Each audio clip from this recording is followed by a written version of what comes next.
Rama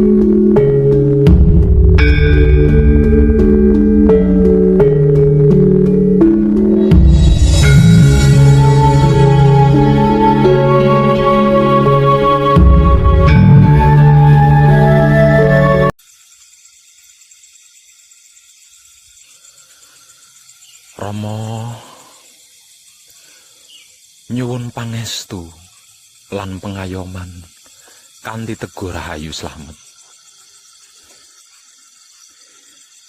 Dia dan engkau bukanlah aku, namun engkau dan dia sama bagiku, sama-sama hidup beserta aku. Satu di kiri, satu di kanan, masing-masing melakukan tugas dan kewajiban selagi hayat masih dikandung badan. Engkau yang selalu kekurangan berdampingan dengan dia yang berlebihan, dengan aku sebagai perantara untuk cukup dan mencukupi. Engkau adalah tangan kiriku dan dia adalah tangan kananku.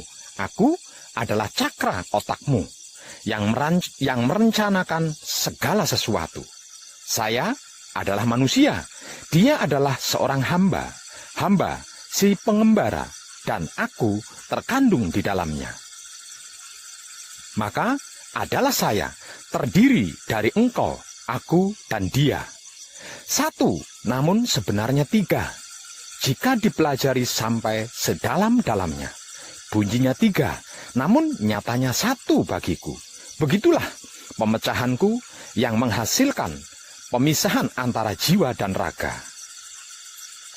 Gerak datang dari aku, yang menggerakkan dia, dan yang bergerak ialah saya. Dengan ini, maka coba terangkanlah padaku, siapa sebenarnya sejatiku ini?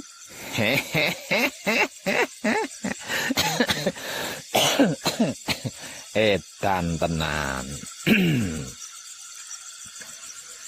Coba perhatikan ini. Aku bertahta atau bersinggasana di dalam Baitul Makmur atau cakra otak yang berada di dalam kepala Adam. Di dalam kepala ada otak atau ubun-ubun. Di dalam ubun-ubun ada manik. Di dalam manik ada budi. Di dalam budi ada nafsu. Di dalam nafsu ada sukma. Di dalam sukma ada rasa. Di dalam rasa ada aku. Berarti Roh Suci atau Roh Kudus atau hidup atau esensi Dat Maha Suci hidup bertahta atau bersinggasana di dalam dasar otak setiap manusia hidup, bergelar sejatine satrio. Aku bertahta atau bersinggasana di dalam Baitul Muharram atau cakra jantung. Itu rumah tempat tinggalku, berdiri di dalam dada Adam. Di dalam dada ada hati, di antara hati ada jantung atau cakra jantung. Di dalam jantung ada budi, di dalam budi ada angan-angan atau rasa dan perasaan. Di dalam angan-angan ada sukma, di dalam sukma ada rasa, di dalam rasa ada aku. Berarti Roh Suci atau Roh Kudus atau hidup atau esensi Dat Maha Suci hidup bertempat tinggal di dalam dasar jantung setiap manusia hidup, bergelar satrio sejati. Aku bertahta atau bersinggasana di dalam Baitul Muqaddas atau Baitul Maqdis atau cakra kelamin yang merupakan tempat suciku yang berada di dalam kelamin Adam. Di antara kelamin atau penis atau kontol ada pelir atau peler atau cakra kelamin. Di dalam pelir atau peler ada nutfah atau mani. Di dalam mani ada madi. Di dalam madi ada wadi. Di dalam wadi ada manikem. Di dalam manikem ada rasa. Di dalam rasa ada aku. Berarti Roh Suci atau Roh Kudus atau hidup atau esensi Dat Maha Suci hidup ada di dalam kelamin setiap manusia hidup, bergelar Putra Rama. Sesungguhnya Seluruh sukma atau anasir, termasuk anasirnya hewan dan tumbuhan, itu berasal dari cahaya atau Nur Muhammad, atau Ruh Suci, atau Ruh Kudus, atau hidup. Aku berasal dari Nur, atau cahaya, Maha Suci hidup, dan semua yang ada di alam semesta ini berasal dari cahayaku. Aku adalah bapak dari segala sukma atau anasir, dan bapakku adalah Dat, Maha Suci hidup. Sukma atau anasir adalah merupakan pembatas daripada al-haq, seperti halnya jasad atau raga yang merupakan pembatas daripada hidup dan maha hidup. Dengan ini berarti sesungguhnya seluruh apapun di dunia ini adalah pakaian daripada ruh. Seperti halnya cahaya matahari. Mataharinya satu, akan tetapi cahayanya memasuki setiap jendela serta menerangi setiap ruangan. Sebenarnya ruh tidak masuk ke dalam raga, akan tetapi seperti penunggang kuda, dan raga adalah kuda. Gerakan ruh dan raga adalah seperti gerakan dari tangan dan anak kunci, terjadi serempak, seperti gerakan kereta kencana yang ditarik 4 ekor kuda dengan 1 kusir, juga terjadi serempak. Di dalam rasa ada aku. Berarti aku adalah Ruh Suci atau Ruh Kudus atau hidup atau esensi Dat Maha Suci hidup yang menciptakan sir di dalam otak. Kemudian sir menggerakkan jantung, jantung menggerakkan hati, hati menggerakkan kelamin, kelamin menggerakkan tubuh atau jasad. Urut-urutannya seperti ini: hidup, otak, hati, kelamin, tubuh atau wujud, atau ruh, sir, dat, sifat, jasad, atau rasa, rasa, krasa, rumangsa, ngerasa ake, jadi. Romo, ketika tangan melempar sesuatu, bukan tangan yang melempar sesuatu itu, melainkan aku, ya Ruh Suci atau Ruh Kudus atau hidup atau esensi Dat Maha Suci hidup. Sesungguhnya Ruh Suci atau hidup adalah urusan Maha Suci hidup. Arti maksudnya, Ruh Suci atau hidup manusia serta segala macam ruh atau hidup lainnya adalah merupakan rahasia Dat Maha Suci hidup. Ketika di alam arwah atau alam sukma, ruh manusia bersama para ruh lainnya, termasuk ruh para malaikat atau para dewa-dewi, bisa berkomunikasi langsung dengan Dat Maha Suci hidup setiap saatnya. Sebagaimana pada awalnya kejadian ruh yang berikrar kepada Maha Suci hidup, tak kala Maha Suci hidup bertanya kepada para ruh tersebut, "Bukankah aku adalah Tuhanmu?" Kemudian para ruh menjawab, "Benar, kami bersaksi ya Tuhanku." Hal ini membuktikan bahwa seluruh ruh bisa berkomunikasi dengan Dat Maha Suci hidup. Kutiupkan ruhku kepada jasad. Kemudian ruh masuk ke dalam jasad sambil membawa amanah dari Maha Suci hidup. Apakah amanah itu? Tak lain dan tak bukan adalah tugas untuk hidup di dunia seperti apa dan sebagai apa. Sesungguhnya telah kami tawarkan amanah kepada langit, bumi, dan gunung-gunung. Akan tetapi mereka semua enggan memikulnya karena takut mengkhianatinya. Namun manusia bersedia memikulnya karena manusia sungguh zalim dan bodoh. Romo, karena dunia merupakan tempat pembelajaran bagi ruh, maka ruh diturunkan ke dunia dengan tugas sebagai apa dan peran apa di kehidupan dunia ini. Pada awalnya saya meyakini bahwa setelah lepas dari belenggu tubuh, hidup akan secara otomatis dan tanpa proses bisa langsung kembali kepada asalnya. Ternyata tidak, karena kalau gagal mencapai kesempurnaan hidup, hidup akan masuk dan tinggal di alam penantian bersama para ruh-ruh lainnya, termasuk para malaikat atau dewa-dewi. Sedangkan sukma yang awalnya adalah 4 anasir masuk dan tinggal di dalam pengadilan. Di setiap saatnya, para ruh selalu memohon kepada Dat Maha Suci Hidup, "Ya Tuhanku, kembalikanlah aku ke dunia, agar aku dapat melakukan perkara yang aku lalaikan." Dan Maha Suci Hidup menjawab, "Tidak, itu hanya alasan belaka. Di belakang kalian ada tabir yang menghalangi kalian, sampai hari kalian dibangkitkan." Para ruh tetap berusaha memohon, "Sekiranya kami dapat kembali ke dunia lagi, ya Tuhanku, niscaya kami akan menjadi orang-orang yang beriman."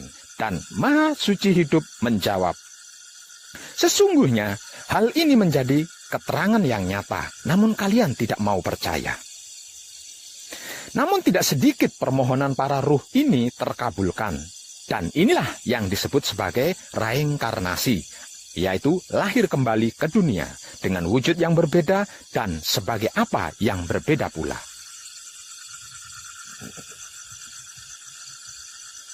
Akan tetapi, tidak sedikit pula para ruh yang bereinkarnasi ini masih melakukan pengingkaran dan tetap mengulang pengkhianatannya kepada Dat Maha Suci Hidup. Namun, Maha Suci Hidup tetap adil lagi bijaksana. Artinya, jika layak untuk direinkarnasikan, ada saja yang diberi kesempatan untuk lahir kembali ke dunia ini. Para kadang kinasikus sekalian, apa yang saya uraikan tadi tidak akan mudah untuk dimengerti dan dipahami bagi orang-orang yang belum pernah bertemu dan menyaksikan sendiri sucinya dirinya sendiri.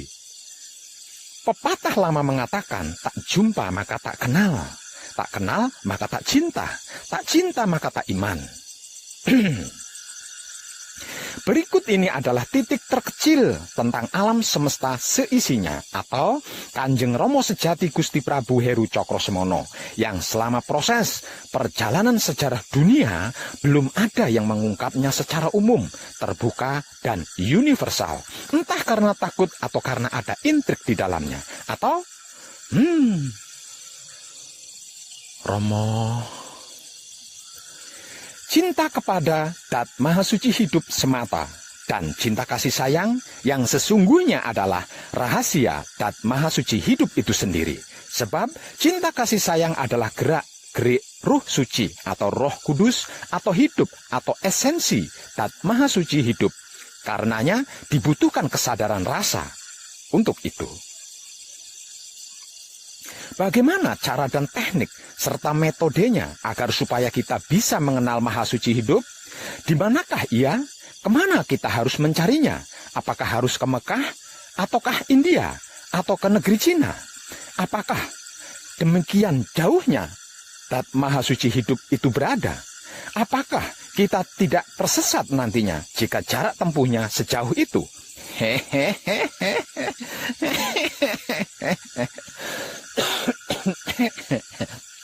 Edan tenan bro. Tidak ada satu ayat pun yang mengatakan Dat Maha Suci Hidup itu ada di Mekah, atau India, atau Cina, atau di Jawa, dan lain sebagainya. Coba perhatikan ini. Aku dekat, lebih dekat aku daripada urat leher. Dat Maha Suci Hidup meliputi segala sesuatu. Dia bersamamu dimanapun kamu berada. Dia telah mengutus seorang utusan di dalam dirimu. Di dalam dirimu, apakah engkau tidak memperhatikan Dat Maha Suci Hidup menempatkan diri antara manusia dengan datnya? Di dalam diri manusia ada cahaya yang maha melihat. Maha Suci akan membimbing dengan cahayanya. Dengan cahayanya, bagi siapa yang dia kehendaki, yaitu ruhnya sendiri, yang tak lain dan tak bukan adalah hidup. Hidup yang memberi kehidupan kepada kita dari awal hingga sekarang ini. Di dalam setiap rongga anak Adam, aku ciptakan suatu mahlige yang disebut dada. Dalam dada ada kolbu. Di dalam kolbu ada fuad. Dalam fuad ada sagofa. Di dalam sagofa ada sir. Di dalam sir ada aku. Tidakkah kau perhatikan itu? Aku tidak berada di bumi. Aku tidak berada di langit. Aku berada di dalam hati orang-orang yang beriman. Apa dan bagaimana itu iman? pasrah hanya kepadanya, menerima keputusannya, mempersilahkan kuasanya, merasakan kenyataannya, menebar cinta kasih sayangnya, bukan yakin atau percaya. Untuk apa kita yakin dan percaya kalau tidak pernah pasrah kepadanya, menerima keputusannya, mempersilahkan kuasanya, merasakan kenyataannya, dan menebar rasa cinta kasih sayangnya. Oleh karena itu, wajar dan masuk akal kan bila ahli laku dan para sufi mengatakan bahwa kolbu mukmin baitullah. Itulah baitullah yang sejati, tidak dibuat dari batu atau bata, atau semen dan tanah, melainkan buatan Zat Maha Suci hidup itu sendiri yang harus kita bersihkan dan kita jaga kebersihannya agar supaya tidak dijadikan tempat sampah dan sarang syaiton-syaiton dan iblis. Bila baitullah dibuat dari batu dan bata atau semen atau tanah, lalu Maha Sucinya seperti apa? Seperti artis atau selebritis, berdasi, bergincau begitu? Barang siapa mengenal dirinya, maka dia mengenal Tuhannya. Barang siapa mengenal Tuhannya, maka dia merasa dirinya bodoh. Barang siapa mencari Tuhan keluar dari dirinya sendiri, maka dia akan tersesat semakin jauh. Sungguh, 45 tahun aku berkelana, mengelilingi jagat raya, mencari Tuhan ke berbagai belahan penjuru dunia hingga payah dan berputus asa. Akhirnya saya menjumpai di dalam rumahku sendiri. Rumah yang mana? Aku menatap pikiranku sendiri. Kulihat kotoran ada di sana. Lalu aku bersihkan kotoran itu dan di sana kulihat dia. Aku menatap hatiku sendiri. Kulihat kemelekatan ada di sana. Lalu aku lepaskan kemelekatan itu dan di sana kulihat dia lagi. Aku menatap kelaminku sendiri. Kulihat kotoran ada di sana. Lalu aku bersihkan kotoran itu dan di sana kulihat dia. Dia tidak berada di tempat lain selain 3 tempat tersebut, yaitu Baitul Ma'mur alias otak atau pikiran, Baitul Muharram alias hati atau batin, Baitul Muqaddas alias kelamin atau syahwat. Apakah kurang jelas atau tidak jelas? Tidak ada cara dan teknik serta metode lain selain membersihkan lalu menjaga kebersihan pikiran, batin, dan syahwat. Tidak ada jalan lain selain jujur. Selain jalur pikiran yang bersih, batin yang bersih, dan syahwat yang bersih. Percayalah, segala sesuatu itu ada pembersihnya. Pembersih diri adalah wahyu pancagaib yang diibadahkan menggunakan sifat dan sikapnya wahyu pancagaib itu sendiri, yaitu wahyu pancalaku atau iman. Apapun yang tertulis di dalam Alkitab, rontal dan kertas itu benar semuanya, tidak perlu dirisaukan. Namun dalam kenyataannya mencari dan untuk mengenal Zat Maha Suci hidup bukan perjalanan ke Mekah, ke India, ke Cina, dan lain-lain sebagainya. Mencari Zat Maha Suci hidup agar supaya bisa mengenalnya adalah perjalanan melalui penelusuran tanda-tandanya untuk menuju kepadanya, mulai dari alam lahiriah hingga ke alam batinnya, yaitu laku murni menuju suci, yang kemudian laku suci menuju abadi, atau Isra Mi'raj. Disadari atau tidak disadari, sesungguhnya manusia itu dalam keadaan tidur. Ketika mati, baru dia terbangun. Untuk hal ini harus bisa mati sebelum mati. Mati sak jerone ngurip maksudnya. Agar supaya kesadaran ruh sucinya bangkit untuk berkomunikasi dengan Zat Maha Suci hidup. Hanya dengan ini, seseorang bisa membaca kitab yang kekal yang berada di dalam dirinya sendiri. Dan hanya dengan manekung, hal ini bisa dilakukan. Namun sayang, tinggal beberapa saat lagi manekung akan usai. Sebetulnya, semua jiwa atau sukma atau 4 anasir sudah diasmo sejak awal, atau dibaptis, atau dibaiat ketika bersaksi atau bersahadat, dan suci adanya. Karena dia adalah esensi ilmu Zat Maha Suci hidup. Setelah aku sempurnakan kejadiannya, lalu aku tiupkan ruhku ke dalamnya. Namun, setelah turun ke dunia untuk mengemban amanah atau laku kehidupan di dunia, lalai bahkan lupa akan amanah atau laku tersebut, bahkan berusaha mengekang dan menguasai Ruh Suci atau Roh Kudus atau hidup yang seharusnya berdikari memerintah 4 anasir atau sukma untuk menjalankan amanah atau laku di kehidupan dunia. Sebab itu manusia dijuluki sebagai insan, yang artinya lalai. Karena 4 anasir atau sukma itu cenderung menyukai perbuatan jahat, sehingganya dibaiat atau dibatis atau diasmo sejak awal bersahadat atau bersaksi, agar supaya 4 anasir atau sukma yang dikenal dengan sebutan jiwa ini mudah mengingat Dat Maha Suci hidup, sehingga Roh Suci atau Roh Kudus atau hidup bisa mengendalikannya dengan mudah. Merasa Islam, merasa Muslim. Para kadang kinasiku sekalian, di dalam pengkajian diri sejati di era milenium ini, teliti dan jelilah, buka pikiran, buka hati, dan buka syahwat dengan kesadaran yang sesadar-sadarnya.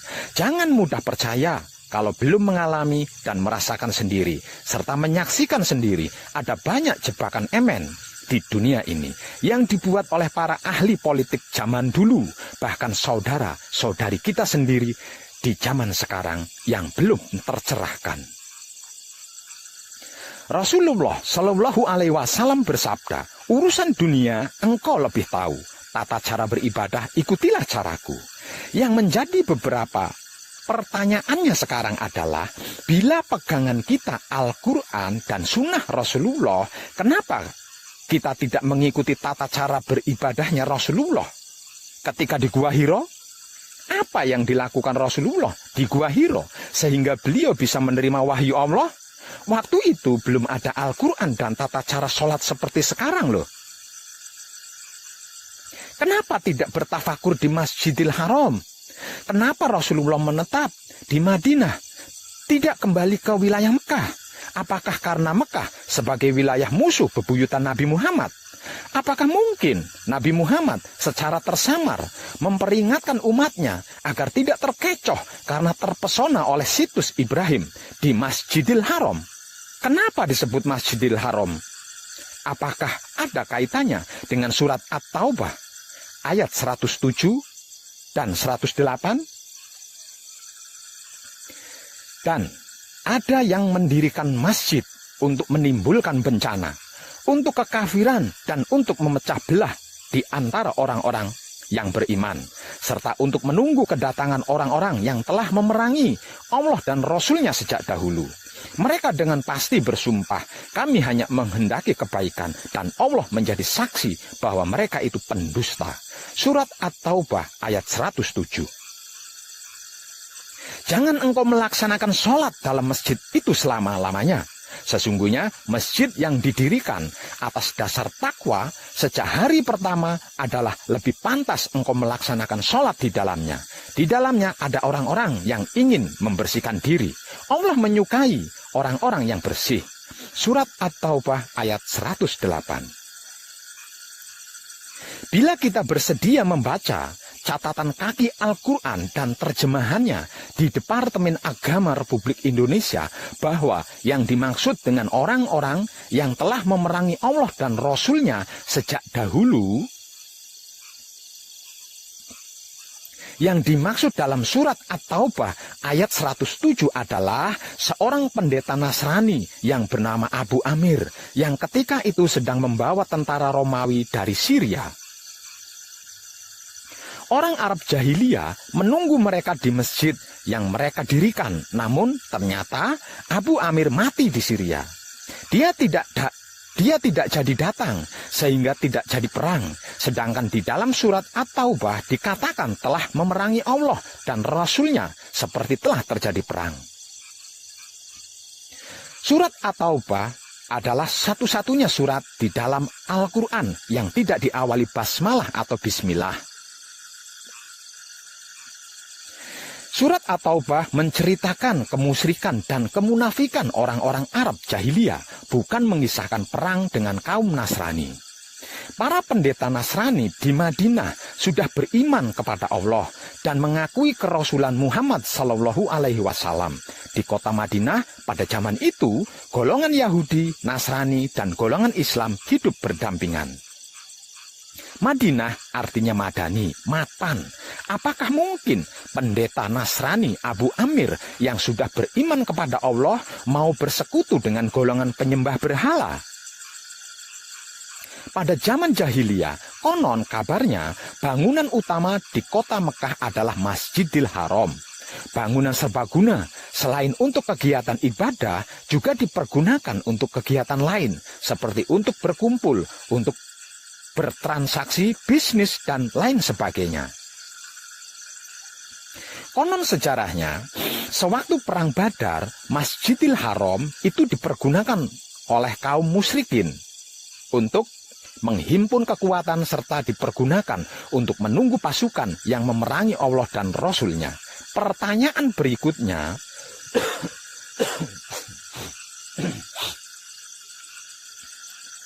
benarkah Allah melarang sholat di Masjidil Haram? Seandainya benar Allah melarang sholat di Masjidil Haram, ini luar biasa, bro. Karena berarti selama ini umat Islam terkecoh. Edan tenan. Romo. Para kadang kinasiku sekalian, coba renungkan ini. Seandainya saya sebagai ustadz atau kiai, seandainya saya sebagai guru atau seorang pembimbing, lalu saya mengajarkan hal yang salah, kemudian digugu, atau dipercaya, diyakini, atau ditaati, dan ditiru, maka kesalahan itu akan terus berlanjut dari generasi pertama ke generasi berikutnya. Lalu pertanyaannya, bagaimana dengan dosanya saya? Katakanlah, bagaimana pendapatmu jika itu datang dari sisi Allah, kemudian kamu mengingkarinya? Siapakah yang lebih sesat daripada orang yang selalu berada dalam penyimpangan yang jauh? Maka siapakah yang lebih jahat dari orang-orang yang mendustakan ayat-ayat Allah dan berpaling daripadanya? Akan kami beri ganjaran pada mereka yang berpaling dari ayat-ayat kami dengan seburuk-buruknya siksaan. Begitulah Allah berfirman di dalam Al-Quran. Ngeri banget ya. Seandainya benar Allah melarang sholat di Masjidil Haram, jangan-jangan Allah akan membuktikan kebenaran Al-Quran melalui azab yang pedih, musibah, wabah, pertumpahan darah, dan bencana alam. Dan sepertinya ini sudah terjadi. Rasulullah Shallallahu Alaihi Wasallam bersabda, tuntutlah ilmu sampai ke negeri Cina. Pertanyaannya, kenapa dan mengapa Rasulullah menganjurkan belajar ke negeri Cina, tidak menganjurkan belajar ke Mekah? Ada pelajaran apa di Cina? Apakah Cina lebih banyak ilmunya? Tenan. Timur dan Barat adalah milik Allah. Kemanapun kau menghadap, di sanalah wajah Allah. Begitulah surat Al-Baqarah ayat 115 di dalam Al-Quran menjelaskan. Kenapa diharuskan hanya menghadap ke Barat? Kalau tidak, dianggap kafir, musyrik, syirik. Sedangkan ayatnya berkata begitu. Ada apa ini? Mengapa selama ini kita tidak pernah berpikir hingga ke hal pertanyaan ini? Apa karena kebodohan kita? Atau karena takut, lalu terpaksa diam? Atau ego, pamrih arogan kitalah yang senantiasa menghadapkan wajah kita ke barat dan melupakan wajah timur, utara, dan selatan. Sehingganya pikiran, hati, dan syahwat kita buta, tidak pernah melihat cahaya yang terbit dari timur. Ataukah mungkin karena Rasulullah sangat arif ya, sehingga bisa memprediksi bahwa sepeninggalan beliau akan muncul kembali kemusyrikan-kemusyrikan di Mekah yang kemudian meluas hingga ke Jawa Dwipa. Lupa atau memang tidak tahukah sabda Rasulullah bahwa kelak sepeninggalan beliau umat Islam pun akan terpecah belah menjadi sekian, sekian, sekian, sekian, sekian. Ternyata benar kan? Setelah beliau dan para sahabatnya wafat, muncul ilmu fikih, ilmu usuluddin, ilmu kalam. Kemudian umat Islam pun terpecah dalam mazhab-mazhab. Moral jahiliyah pun muncul kembali, terutama pada masa Bani Umayyah, kemudian diperparah oleh Bani Abbas. Masjidil Haram pun dijadikan komoditas bisnis sumber devisa, bahkan dipolitisir. Sehingga ibadah haji di situs Ibrahim seolah-olah hukumnya menjadi wajib sebagai rukun Islam. Apakah kita umat Ibrahim ataukah umat Muhammad? Wong edan bagu dikatain sesat. Itu tuh. Awas, hati-hati, jangan sampai tersesat.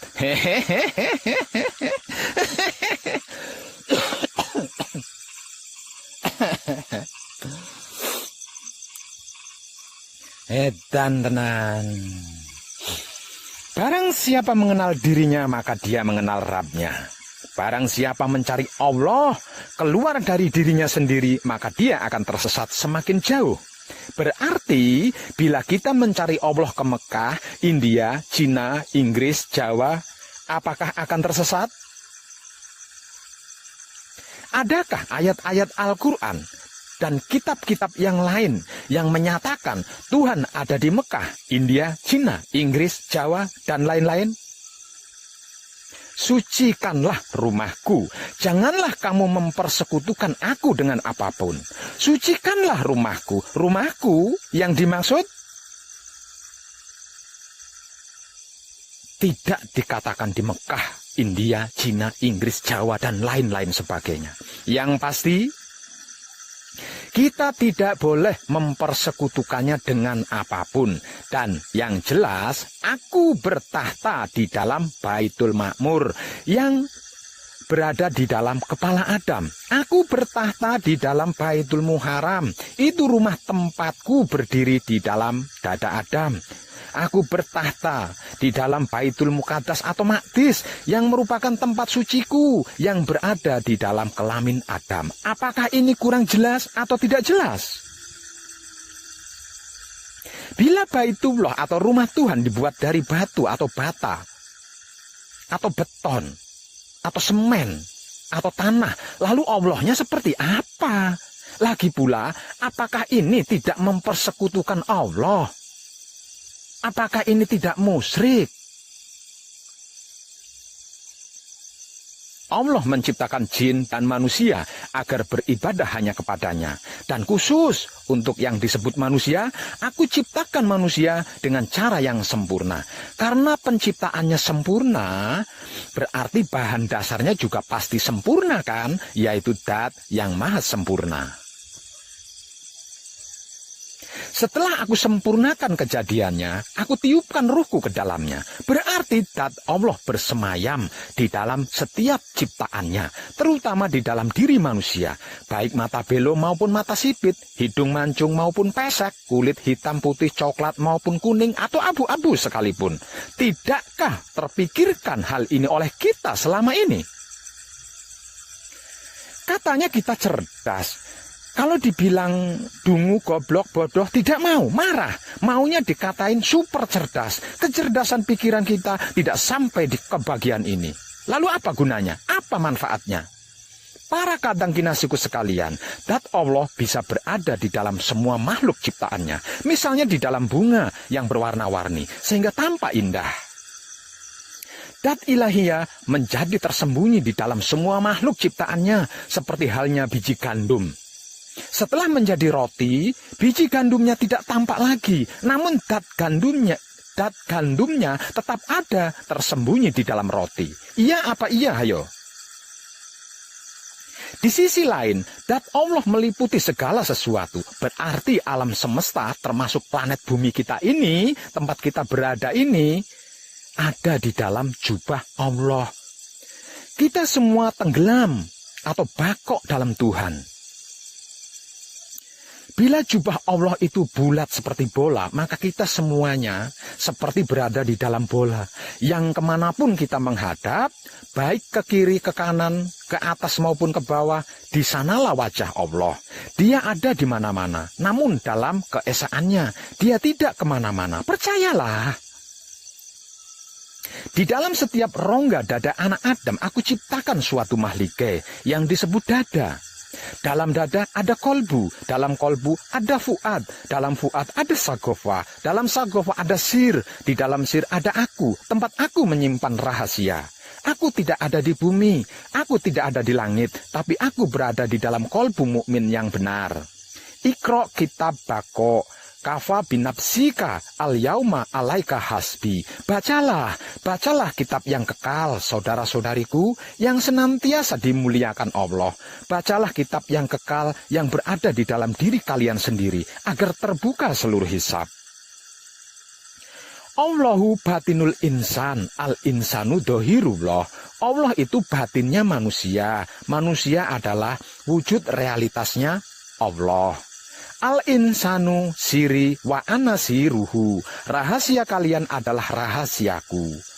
Laya firalahu goirullah. Yang mengenal Allah hanya Allah. Arabtu robbi birobbi. Aku mengenal Tuhan melalui Tuhan. Romo ma'araf naka hakko ma'rifataka. Aku tidak mengenal engkau kecuali sampai sebatas pengetahuan yang engkau perintahkan. Man arofa nafsahu fakot arofa robbahu. Barang siapa mengenal dirinya, maka dia mengenal Tuhannya. Man arofa robbahu fakot jahilan nafsahu. Barang siapa mengenal Tuhannya, maka dia merasa dirinya bodoh. Man tolabal maolana bigoiri nafsi fakot dolalan baita.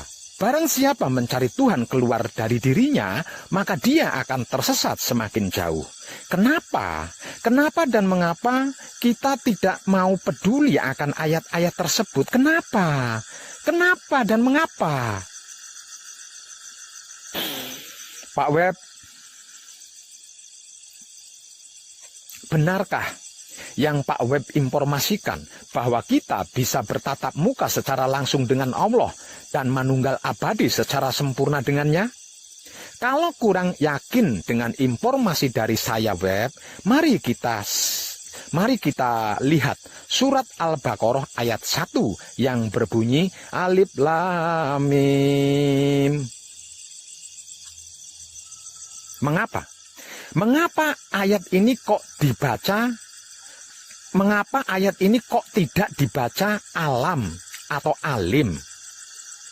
Kenapa harus dipisah sehingga berbunyi alif lam mim? Percayalah, hanya Allah yang mengetahui arti maksudnya. Yang mengetahui Allah hanya Allah. Huruf alif adalah milik Allah, jadi hanya Allah yang tahu. Huruf lam adalah milik Rasul atau utusan, yaitu ruh Allah, yang tak lain dan tak bukan adalah hidup. Maka untuk bisa mengetahui arti maksudnya lam, kita harus mengenal hidup dulu. Dan huruf mim adalah milik Muhammad sebagai insan, manusia maksudnya. Antara alif dan mim ada lam. Antara Allah dan manusia ada apa? Ayo. Romo, ada sir kadangku. Ada kesadaran rasa cinta kasih sayang maksudnya. Dan kesadaran rasa cinta kasih sayang itu adalah gerak-geriknya hidup. Hidup itu ruh atau datnya Allah yang diutus tinggal di dalam setiap kedirian makhluk. Sir, dalam hal ini berperan sebagai utusan, sebagai pembawa berita, sebagai naluri, sebagai insting atau generator, dan bisa juga sebagai mikroprosesor, penerima dan pengelola data. Setelah sir ada dat, ada ruh Tuhan atau hidup. Setelah dat ada sifat. Arti maksudnya, Tidak ada satu makhluk pun yang dapat bercakap-cakap dengan Allah kecuali dengan Rasul atau utusannya, yaitu ruhnya sendiri yang tak lain dan tak bukan adalah hidup yang seumur hidup menggerak dan menggerikkan kita. Sungguh, aku tidak mengenal doa seorang hamba jika tidak melalui Rasulku.